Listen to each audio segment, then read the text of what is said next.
Good afternoon, everyone. Thank you for joining us today for our webinar on asset building through assistive technology. My name is Michael Rausch, and I'm the director of the Real Economic Impact Network at the National Disability Institute. I'd like to give a special thank you to our sponsor of our webinar series and of the Real Economic Impact Network, Bank of America. We appreciate their continued support of our webinar series and other financial capability activities that we do at the National Disability Institute.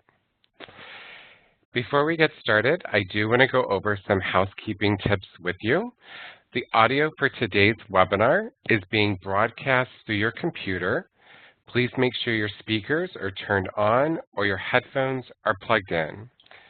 You can control the audio broadcast via the audio broadcast panel. If you accidentally close the panel, you can reopen by going to Communicate menu at the top of the screen and choosing Join Audio Broadcast.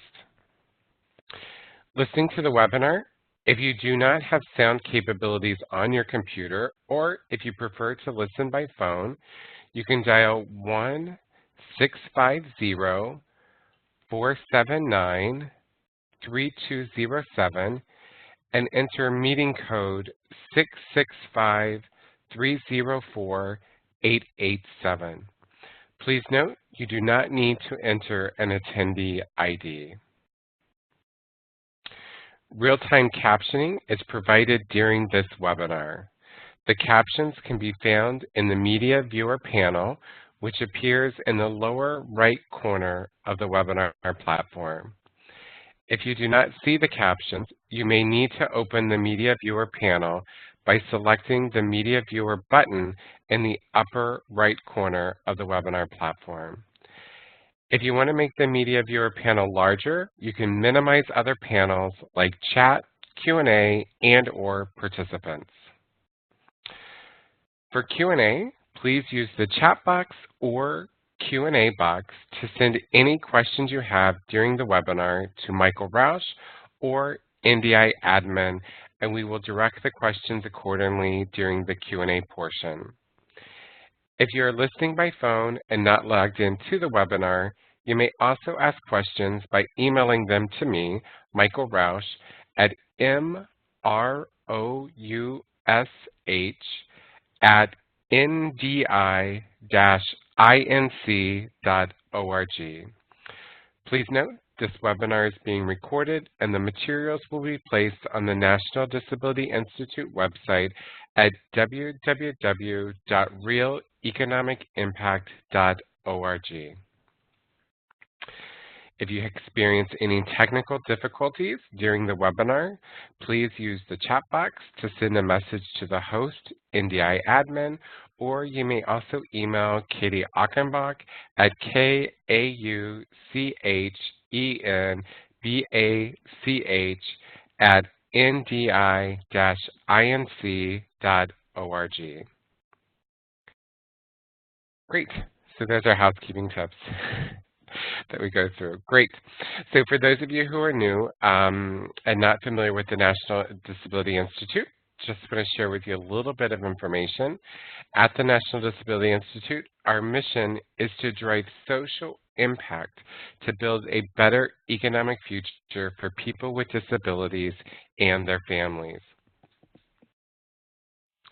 At the National Disability Institute, we have the Real Economic Impact Network, and this is an alliance of organizations and individuals dedicated to advancing the economic empowerment of people with disabilities and their families. It consists of more than 4,500 members located throughout the United States that's made up of a diverse group of nonprofits, community tax coalitions, asset development organizations, financial education initiatives, corporations and private sector businesses, government agencies, as well as individuals and their families with disabilities. And all partners are joining together to promote and pursue access to and the inclusion of people with disabilities in the economic mainstream. To learn more about the Real Economic Impact Network, you can go to www.realeconomicimpact.org, and it will provide you more information on how to sign up, as well as the benefits of being a member. Please note, it is free to join the Real Economic Impact Network. So with that, I'm excited today that we have my colleague, Lori Schaller, who's the Manager of Financial Empowerment at the National Disability Institute and works on a wide variety of projects, financial capability projects here at the National Disability Institute. And so today, Lori is going to be sharing with us the idea of asset building through the use of assistive technology. So with that, Lori, I'm going to go on and turn it over to you to allow you to start the presentation.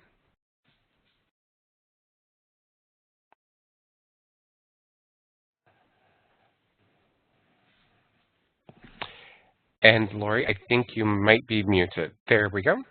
There we go. Perfect. Thank you, Thanks, Michael.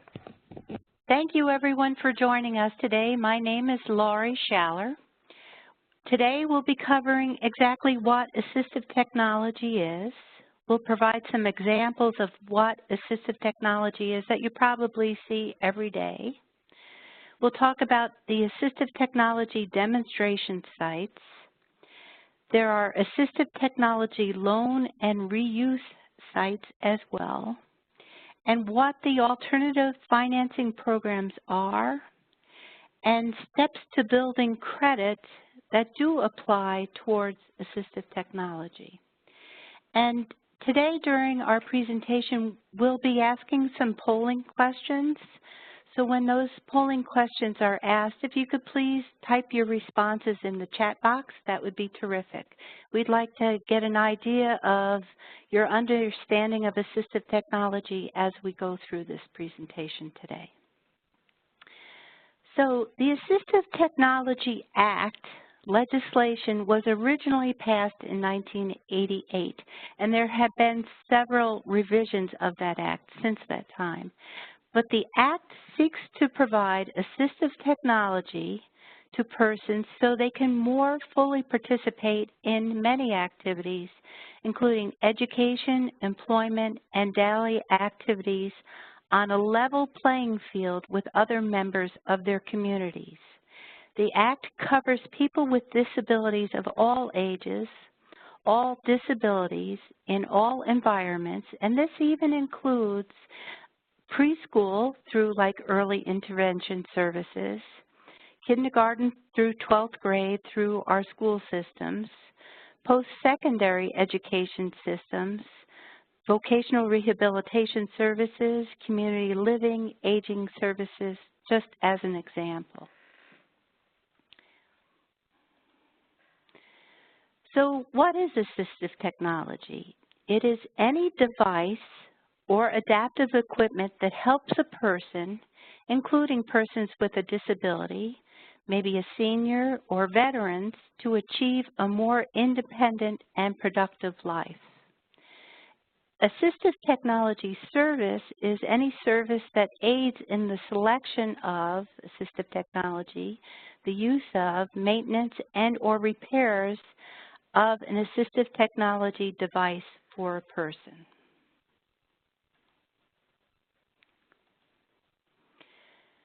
So like I said, we see assistive technology all around us, but we may not be thinking that that meets the definition of assistive technology. So assistive technology can help a person to have an accessible home. So that can include like a ramp, grab bars in a shower, barrier-free showers that you can just walk right in without a curb or roll right into a shower unit, includes stair lifts. It can be a communication device that a person can press buttons on their computer so that you can hear what they are communicating to you. It can mean a computer, it can be hearing aids, internet services, smart home technology so that a person can have their home locked or windows opened or the heat adjusted or food begin to be cooked in the oven at a particular time, or whatever a smart home technology will do to help that individual. It can mean a modified vehicle, so a person who has an injury or a disability can continue to drive. It can mean recreational equipment, such as an adapted bicycle or ski equipment. It can be something that we see certainly every day in our community, the smartphones. It can mean an app for the smartphone that helps a person maybe to read what is on the shelf at their local grocery store. It can be a standing wheelchair and seat lift chairs and many, many other devices. So this is pretty broad. So our first polling question, and again, if you can put your answer in the chat box, who do you think funds the need for assistive technology? Do you think that assistive technology is free to individuals who maybe have a disability? Do you think employers pay for assistive technology? Do you think grants pay for assistive technology or medical insurance? Or people need to purchase their own assistive technology? And I'll give you a chance to enter your responses.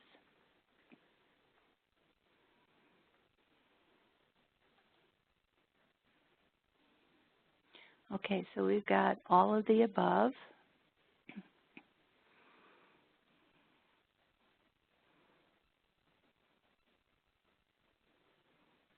Okay, and people can see the chat box. It's down in the bottom right corner of your screen so that you can continue to participate with us today.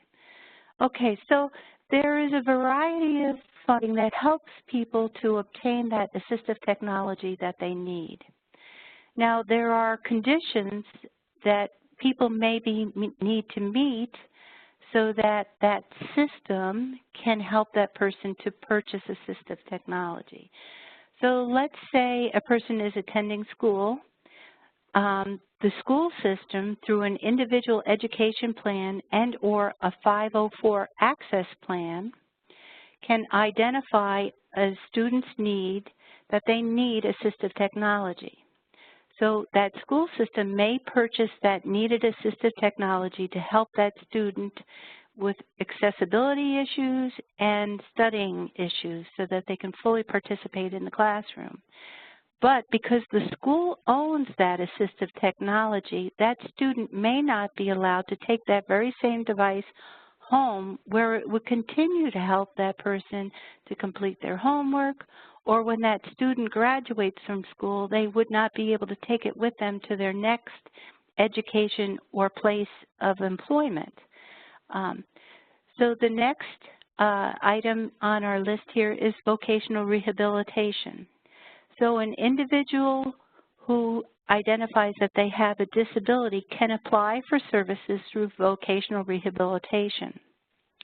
If they are approved for services, vocational rehabilitation may purchase the assistive technology if it relates to eventual employment for that individual. So maybe it would help that person in college or education setting, that that individual then eventually will use that assistive technology in their employment. But all of the outcomes relate to employment, and that's a recent change for vocational rehabilitation in terms of like hearing aids.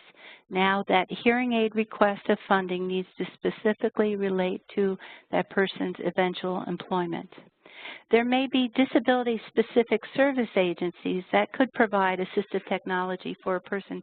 For example, the Commission for the Blind or the Multiple Sclerosis Society may have funding available in a particular community, but that individual, again, needs to meet that eligibility criteria then when they apply for assistance. An employer, so they may provide assistive technology often considered an accommodation for an employee in the workplace.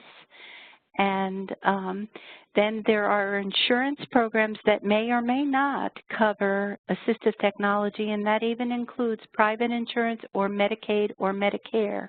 Medicare will often cover assistive technology if it is considered to be durable medical equipment. And then there are assistive technology vendors who may offer financing so that an individual can purchase the assistive technology of their needs. And the interest rates vary. And so I'm hearing interest rates maybe in the range of 16 to 24% when a person applies for a loan through the AT vendor to be able to purchase the AT.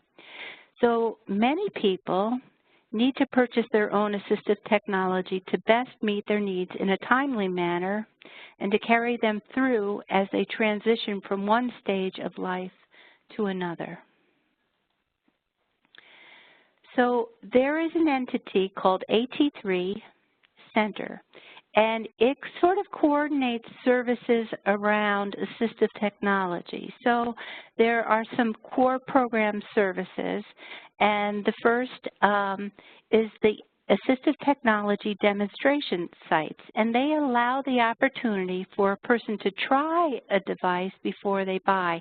And sometimes they have brand new equipment. They might have a modified vehicle on display that a person can see to inform them about new technology that is becoming available, and often common devices that people need in that particular community. And the AT demonstration sites sometimes provide presentations of assistive technology through the local library system. They may be attending a human resource fair. They may attend an employment fair. So a couple of weeks ago, I attended just such an event, and it was absolutely wonderful. Rochester Works and Rochester Institute for Technology sponsored the event, and we had the chance to hear from individuals who have needed assistive technology, how they acquired that, and how that made the difference for them to be able to achieve their education and employment goals for the future. And they're really at the cutting edge, in many cases, developing new assistive technology to help meet people's needs.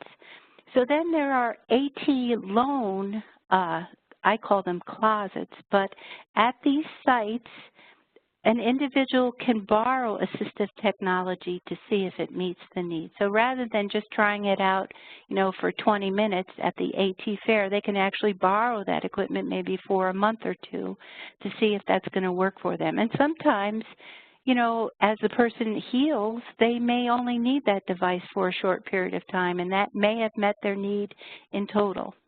Then there are assistive technology reutilization sites where people can turn in the assistive technology that they no longer need, and then someone is able to borrow that equipment, sometimes long-term, to meet their needs. And then the final component is the alternative financing programs. And so these programs, I think, are like one of the best kept secrets across the United States.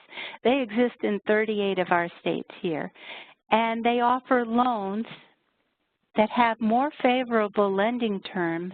So this can mean that it's a low rate of interest, for example, or it meets consumers' needs generally from the demographics of what we see for people who need assistive technology.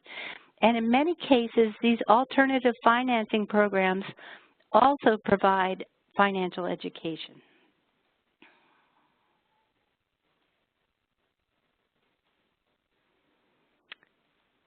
Okay, so I wanted to do another polling question. When people need to purchase assistive technology, how much do you think the average cost is of assistive technology? Do you think it's $500? $5,000, $30,000, or $60,000? And if you could please type your answer in, that would be great.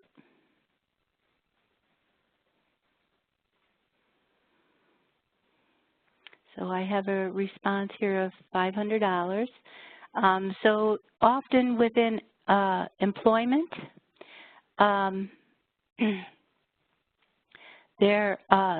the employer finds that either the assistive technology that that person needs is free because they just need somebody from the IT department to make an option that exists on the computer available for that individual to use, or maybe it costs maybe less than $500. Hearing aids typically run close to $5,000. For the assistive technology loan programs, we're seeing the average loan request maybe $4,500, $5,000.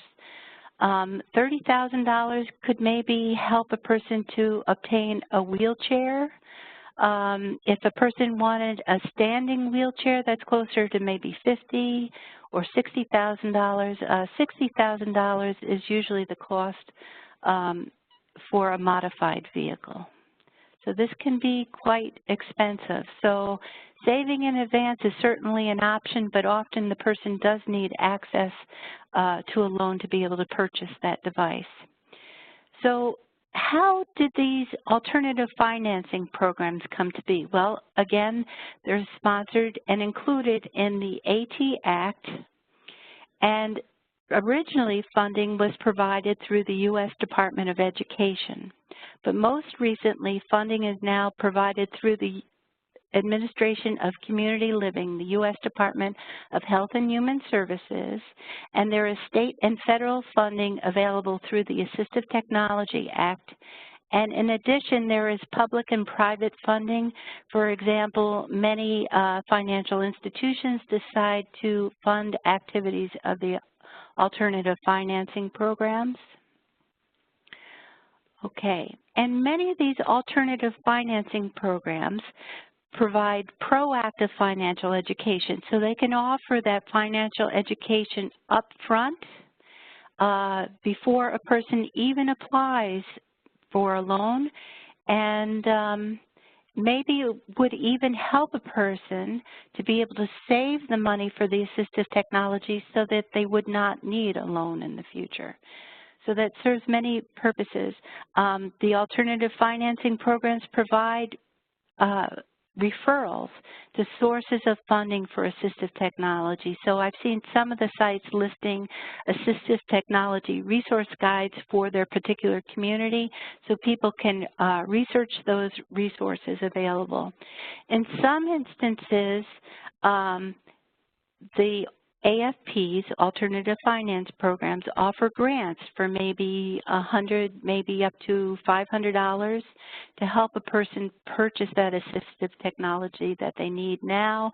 They can work on their financial credit building activities and then maybe reapproach that alternative financing program for a more expensive device that they need to purchase in the future. There are also individual development accounts offered.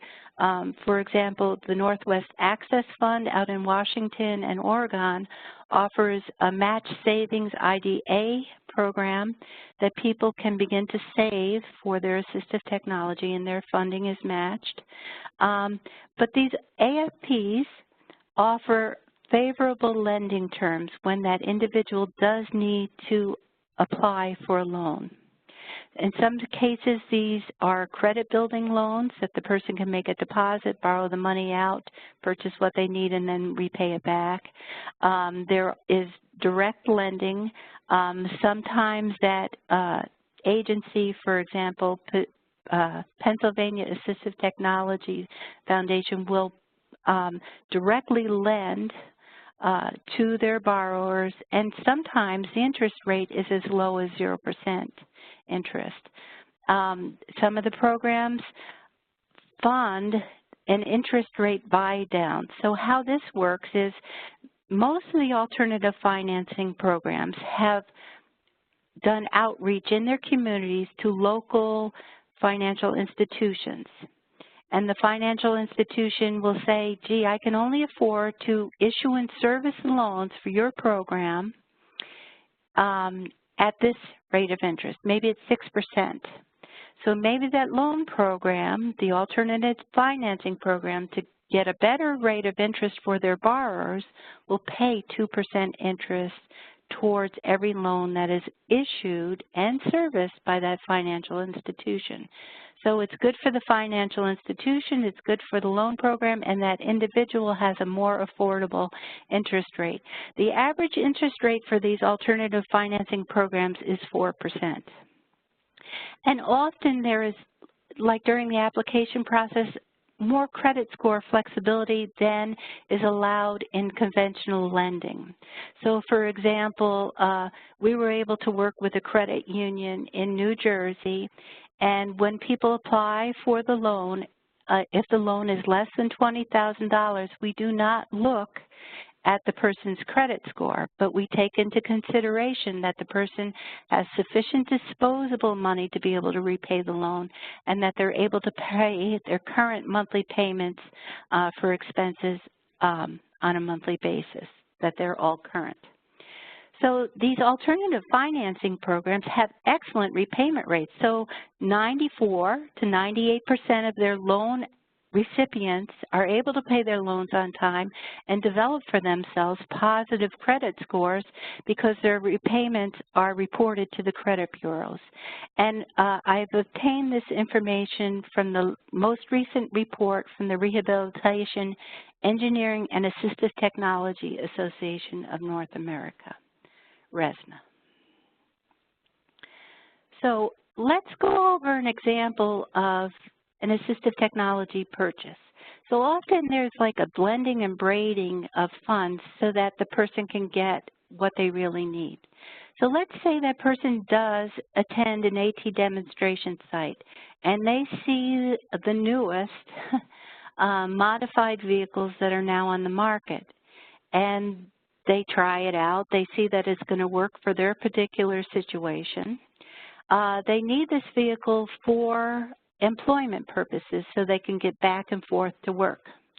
So they apply for services through VR, and VR in this instance did approve, and they approved that VR will do the actual modification to the vehicle, but the person needs additional funding, $30,000, to be able to purchase the chassis of the vehicle, the actual vehicle.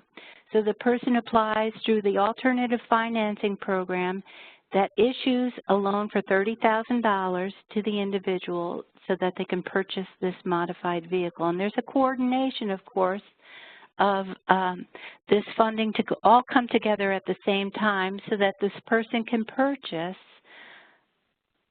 a vehicle that's modified, that's valued at $60,000, but their loan is only $30,000. So again, that's a good situation for that individual who needs the assistive technology. It's a nice opportunity for that local bank to be able to issue that loan, and the alternative financing program has worked with many of the entities of assistive technology centers to be able to provide this service. Then what are the outcomes when a person is able to get their assistive technology? Well, usually they're able to maintain or increase their productivity and quality of life. In many cases, they're able to access technology devices that is decreasing that digital divide that exists between people who have a disability and those who do not have a disability. And again, it establishes a relationship with a financial institution in many cases. It offers that opportunity for a person to open a checking or savings account at that servicing bank or credit union. It makes it possible for that person to learn, too, about the ABLE savings accounts and maybe begin to save for future assistive technology needs through an ABLE savings account, decreasing the rate of or underbanked people with disabilities in the community. So if you want to learn more about these ABLE savings accounts, you can go to the ablenationalresource.org and learn more about that savings, that protected savings opportunity for individuals for some individuals who have a disability. So I would like to go back to this report that was covered in the last REI webinar series. So findings from the 2015 FDIC National Survey of Unbanked and Underbanked Households indicates that households that have an individual who has a disability are less likely to use electronic payment from a bank, personal checking accounts. They're more likely to use cash for transactions and to use non-bank money orders to make purchases. Almost half of households who have an individual with a disability have no credit. So we're seeing the statistics here in this slide that a person without a disability, 67% have non-bank credit only. And 4% have bank and non-bank credit, and 24% have no credit at all. But in a household, for an individual who has a disability, there's a 47% likelihood that that household does not have access to credit. And then we want to consider persons who have a disability. What is their perception of banks? Do they think that banks are interested in serving their needs? And in households who have a disability, 64% think that the bank is unlikely to be interested in providing services to them, despite all the efforts that banks have done to make their services accessible. There's opportunity for change here. The report recommendations from this FDIC report are that banks really need to draw customers into the banking systems, make an effort to keep customers within the banking system, to deepen relationships with individuals and foster financial empowerment so that when a person does go into that financial institution, that they're offered services and products that will help that person achieve financial independence, capability, and empowerment. So these alternative financing programs offer all of these within their service delivery system. So there's the opportunity with these AFP programs to leverage, to take advantage of teachable moments. For example, you know, that person who calls for a loan to be able to get a car, just to be able to get to medical appointments, maybe they don't realize that even though they have a disability, that they're allowed to work.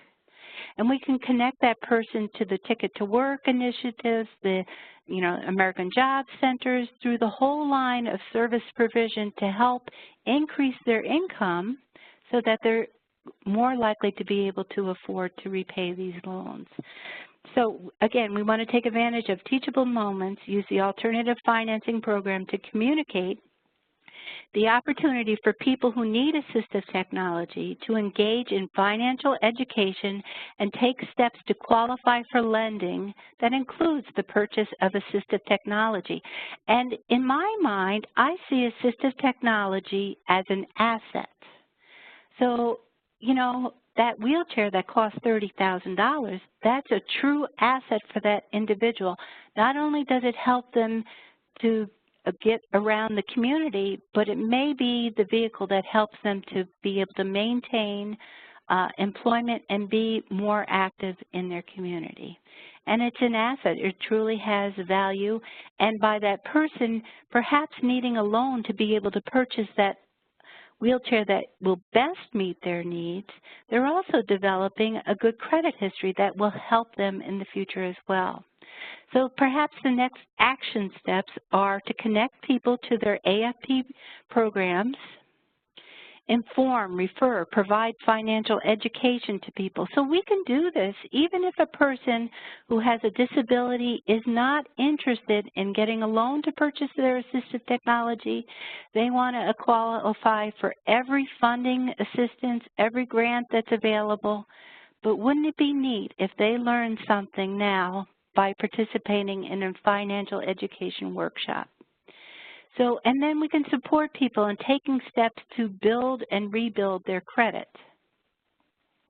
So I used to work in a micro-lending program, and I would get calls all day long for people who needed, in fact, vehicles. And people who had disabilities, in many cases, were not aware that they were allowed to work. And just having that carrot of that vehicle available, if they could increase their income and then qualify for that loan, we could see and demonstrate that people made significant changes in their behavior. And many people were able to develop positive credit histories that then qualified them for things like purchasing a home. So there are 38 state alternative financing programs. To find your state assistive technology program, you can go to www.at3center.net. That will be posted in the near future, that information. Or now, you can go to our website, http://www.realeconomicimpact.org/asset-development/assistive/technology/loan-program. So this is listed on your slide, and again, this event is recorded, and we will make sure that you have access to these slides and these links. So again, why is this financial education tied into these alternative financing programs? It helps people prepare and use a spending plan when people engage in the workshops that are offered or the curriculum that is provided to people who are interested in the alternative financing programs. And it can help people to pay even their present bills on time. It helps people to learn better saving habits. It increases loan application approval rates. So nationally, we often see a 1 to 10 approval rate. Wouldn't it be great if that person receives the financial education 2 years before they really need to purchase that assistive technology? And when they approach us, we can approve everyone who comes to us for a loan. That would be wonderful. And this financial education helps people to pay credit on time, builds financial capability, and can motivate people to engage in employment and increase earnings and savings. So I wanted to review 4 of the assistive technology alternative financing programs that offer financial education as part of their service. So there's the Idaho Assistive Technology Project, and they use the Common Sense for Independence curriculum. Maryland Assistive Technology Loan Program is using Money Management Green Path Financial Services. So this is a nice example of Maryland reaching out to Green Path, an NFCC member, to be able to provide financial education services to their community. Here at National Disability Institute, we have an AT loan orientation that is offered as a class, and there is no fee for that class, but anyone can go online and participate in that orientation. And it covers things like spending plan development, putting together the budget, identifying ways to increase income, reduce expenses, repay debts, and move forward towards qualifying for a loan of any type. And then there's the Pennsylvania Assistive Technology Foundation.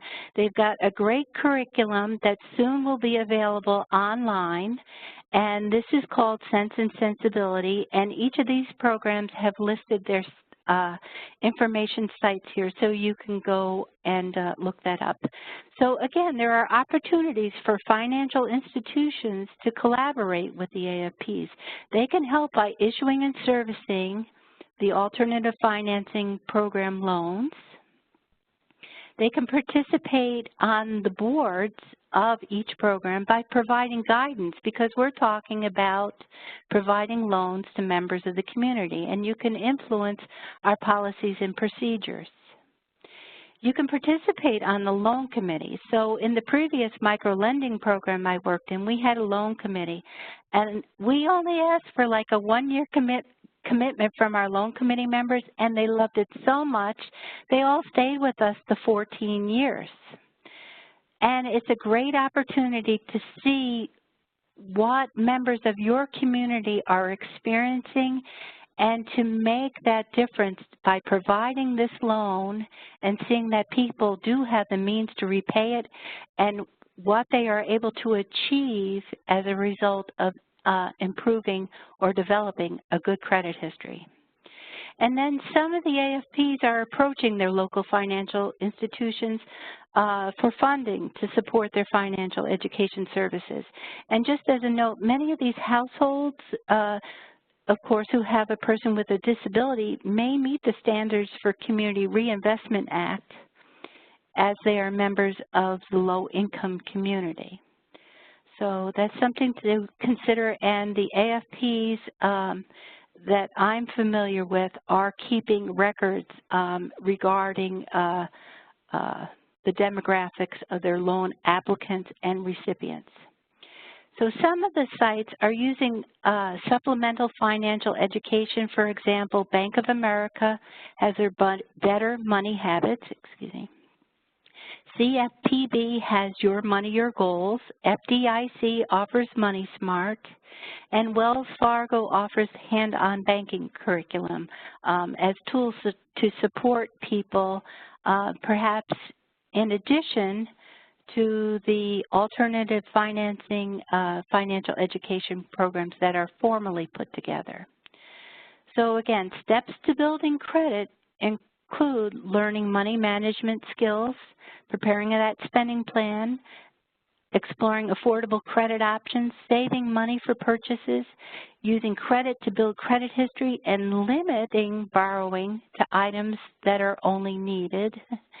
And then to maintain a line of credit for the future. So like when I think about that senior who maybe needs that stair lift now so that they can get to their second or third floor within their house, well, do they still have a credit history if they finished paying their mortgage 20 years ago and they finished paying that car off and it's their last car for purchase maybe 7 years ago? So they may need the flexibility of an alternative financing program to be able to meet their needs.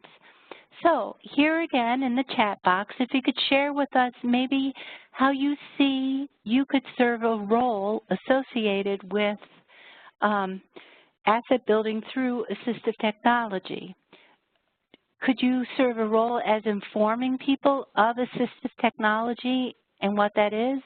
I mean, you know, maybe that person in your family who has the hearing aid doesn't even realize, or the person who needs the hearing aid, that their medical insurance will not help them to purchase, that there is an alternative financing program in the community, and that is assistive technology. Would you maybe like to offer an AT demonstration activity at your site? And you're welcome to email me if you want any of these events to take place, and we will reach out to our AFP members and see what we can do to make this happen. Provide financial education that supports the purchase of assistive technology. So again, you're welcome to use any of our curriculums that are formally put together. You're welcome to support our activities. And again, let us know and we will reach back to you and help you in that effort. Would you like to serve on one of the alternative financing program boards or loan committees?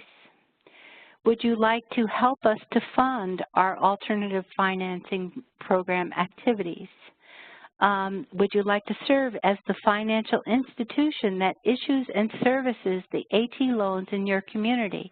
For example, we have a colleague that was attempting to negotiate with a financial institution in California. Well, they still they're looking to partner with a financial institution that can help them to issue and service their loan portfolio. In the meantime, they're doing this on their own.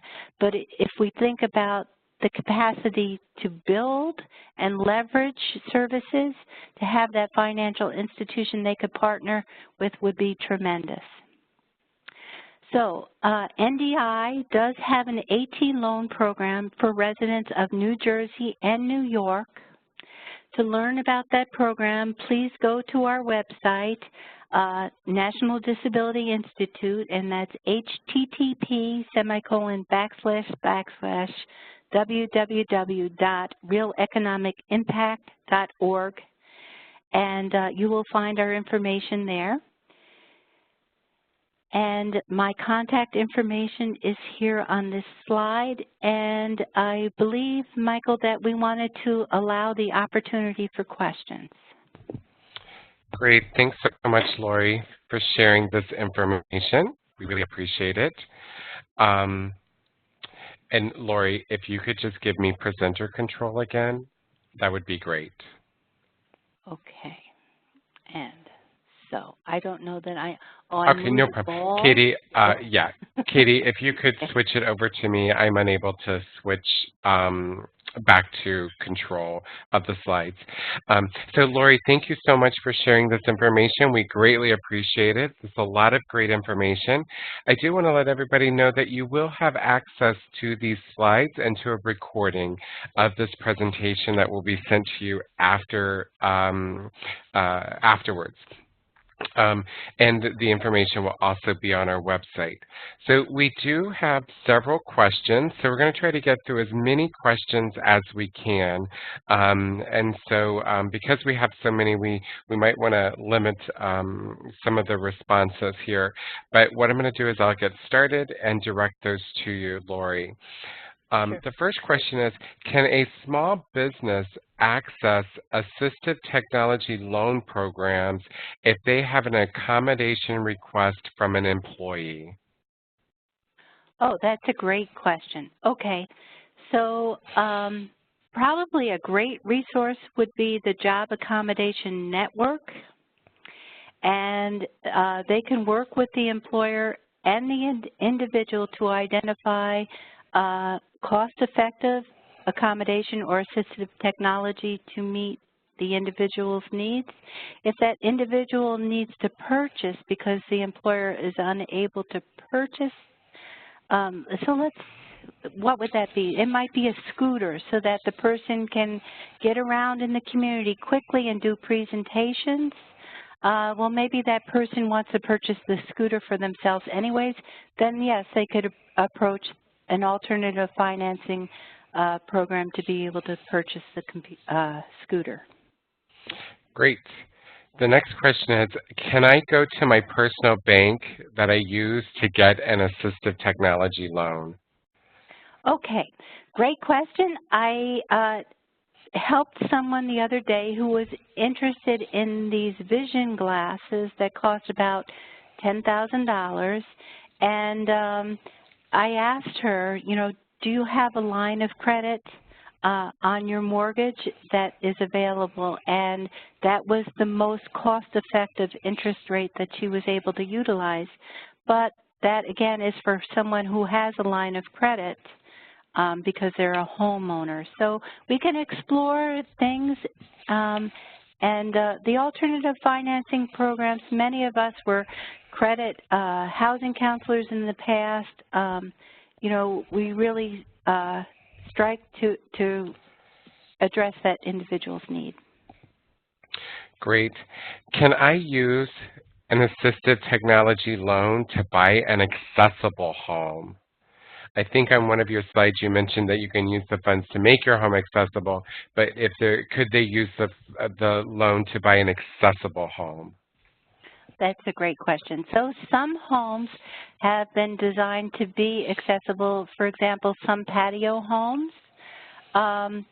But usually the assistive technology loan is used to modify the home.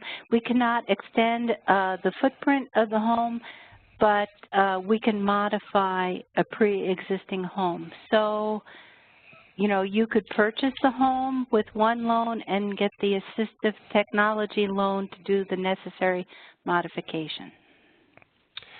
Great. The next question is, if an individual gets a loan, will it impact their needs-based benefit? Oh, great question. Okay. So a loan, because it needs to be paid back, does not impact needs-based benefits. All right, great. Um, and then, does an individual have to be referred by VR to a alternative assistive technology program? So an individual can access program services by any route. They could come through the door of vocational rehabilitation. They could come through the door of a demonstration site who says, gee, this particular device is not available at any of the lending closets, or for reuse, you would need to approach an alternative financing program. But I invite you to go to our website to find out if your state has an alternative financing program, and you're welcome to reach us, call us, and we will make appropriate referrals to help you in your community.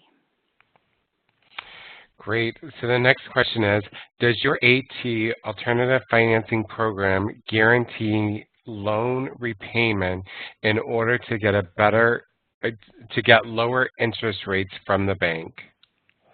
Yes, great question. Okay, so when we sign contracts with our servicing credit union and our servicing bank in New York City, we have to make a deposit, and should a loan default, we, NDI, or an alternative financing program in many cases does need to guarantee that loan to the agreed upon percentage.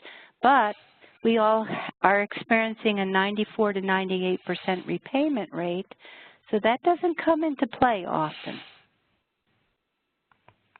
Okay. And then how can we identify foundations or donors who have an interest in AT services?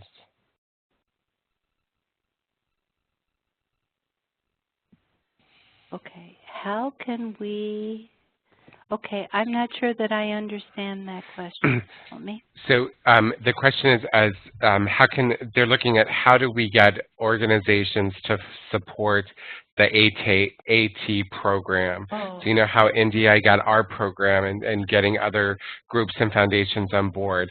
So I'm assuming that's what this question is asking. And to the person who asked that question, if I am not interpreting that correctly, please send me a message and I will be sure to clarify the question. But the question was, how can we identify foundation or donors who have an interest in AT services in supporting AT, probably AT loan programs or financing programs? Right. So many of the services that we at the alternative financing programs provide probably are CRA qualified. But banks, they're looking to service new populations all the time. And that FDIC report shows that a population of individuals who have a disability are either unbanked or underserved. So that opens a door perhaps for a financial institution or an organization to help in that effort. So if participants today represent an organization, let's say a non-for-profit, and you know people who need assistive technology loans, or you would like to help to provide financial education services, or you would like us to come to your site and provide financial education services around assistive technology, please just reach out to us and we'll figure out the best way for all of us to network and collaborate together. Great, thank you. And I'd just like to add that Rachel added in a chat box to us that they have a loan program at their organization, and they've used Amazon wish lists to update the technology available for borrowing. People often like to know what they are donating versus giving money. So Rachel, thank you so much for sharing that. So Lori, we have 5 minutes left, and I'd like to do a little speed round if that's okay, Sure. with some of these remaining questions we have. If possible, to see how many we can get through. So here's the question. Oftentimes, a catastrophic injury does not give a consumer time to plan for the assistive technology they need. What course of action would you recommend in these situations? Yeah, this is a tough issue. So I think for people to always engage in efforts to maintain a good credit history, because we don't know under what circumstances we're going to need that credit history to be able to get what we need. And these programs, you know, sometimes they will hold that loan committee meeting that very same afternoon after an application and the supporting documents are submitted to that AFP. So we can have a pretty quick turnaround. So, you know, there's responsibilities on both ends, but we'll try to accommodate whenever possible. Great. How does it create a barrier for people wanting AT or even wanting to do banking if they are on SSI or SSDI?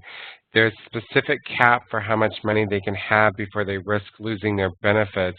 So even getting a loan for AT might endanger their benefits. Actually, I think we already addressed that one. But do you want to add anything else to that, Lori? Sure, because this is a loan, it does not affect SSI eligibility. And there are protected means and of savings for people who receive SSI benefits or who need Medicaid services. So again, you can reach out to your AFP. Our education services cover those issues. Great. Thank you so much, Lori. And I'd just like to say that if others have additional questions, because we are running out of time, please send them to ask@ndi-inc.org. And I am putting this in the chat box so that you can have the email address. But if you have any additional questions, you can send them to that email address, and we will make sure that Lori or another team member addresses those questions. As we close up here today, I would like to encourage you to help us and join us in a grassroots campaign to help us disable poverty. This is a grassroots campaign which aims to increase the awareness about the nearly 1 in 3 Americans with disabilities that live in poverty and remain outside the economic mainstream. To take the pledge to help to disable poverty, please go to disablepoverty.org. That's disablepoverty.org. And when you go to this website, you'll also see additional information to learn more about this grassroots campaign, and it also has additional tools that you can access to help get the word out, to help lift individuals with disabilities out of poverty and into the economic mainstream. Again, if you're not a part of the Real Economic Impact Network, I hope you'll join us. Be a part of this effort to help increase the economic self-sufficiency of individuals with disabilities and their families. Please go to our website at www.realeconomicimpact.org. If you have questions on strategies to build the financial wellness of persons with disabilities, you can send your questions to ask@ndi-inc.org.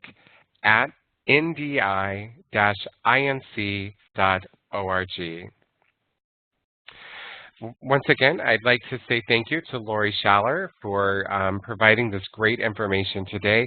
I'd also like to thank my colleagues, Katie Achenbach and Maggie Redden, who do the behind-the-scenes work for us in managing all of the technology. So we greatly appreciate their support as well as to the training and technical assistance team at the National Disability Institute. We thank them for helping us put our webinar series together each month. Next month, there will be on the lookout. There will be a variety of webinars that will take place surrounding the ABLE accounts and savings in an ABLE account. And so please be on the lookout for that webinar as well. And please find us on the various social media channels here, and also check out our website if you haven't already at www.realeconomicimpact.org. Thank you all again so much for joining us today. We greatly appreciate your time, and we look forward to connecting with you again next month. Thank you.